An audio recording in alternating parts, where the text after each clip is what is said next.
अस्सलाम वालेकुम। कैसे हैं आप सब? उम्मीद करती हूँ आप सब बिल्कुल ठीक ठाक और खैर खैरियत से होंगे। अल्लाह ताला आप सबको अपने घरों में हिफ्ज़-ओ-अमान में रखे और तमाम बीमारियों से बचाए रखे। हाँ जी, आज का टोटका है खुश्क खांसी को दूर करने के लिए। उससे पहले आप सबसे रिक्वेस्ट है मेरे चैनल को सब्सक्राइब कर लें, लाइक करें और उसे शेयर भी कर दिया कीजिए और बेल आइकॉन को भी प्रेस कर दें ताकि हर आने वाली न्यू वीडियो का नोटिफिकेशन आप सबको मिल सके। हाँ जी, आजकल डस्टी वेदर है, तकरीबन हर दूसरे दिन आंधी आ जाती है और जिन लोगों को ख़ास तौर पर डस्ट एलर्जी है उनके लिए बेहद मुश्किल होता है।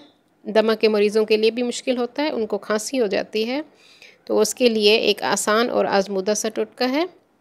आपने क्या करना है, आपने अदरक लेनी है।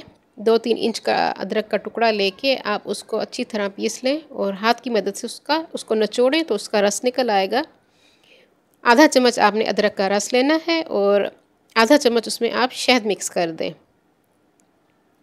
ये आपने रात को लेना है क्योंकि रात को खांसी बहुत ज़्यादा हो जाती है, खांस के बुरा हाल हो जाता है। तो रात को ये आप आसानी से ले सकते हैं सोने से पहले। और इसी तरह आप छोटे बच्चे जो हैं उनको भी ये नुस्खा दे सकते हैं आसानी से। उनको उंगली की मदद से आप 2-3 उंगली की मदद से उनको चटा दीजिए 2-3 बार। दिन में आप आराम से दे सकते हैं, उंगली की मदद से उनको चटा दिया कीजिए। मीठा भी होता है, बच्चे आसानी से ले लेंगे। और बड़े आप जो है ना सुबह और शाम 1 चम्मच लें, आपकी खांसी में आराम आ जाएगा। उम्मीद करती हूँ मेरा आज का ये टोटका आपको पसंद आएगा। अपनी दुआ में मुझे याद रखिए। मेरे चैनल को सब्सक्राइब ज़रूर कर दीजिए।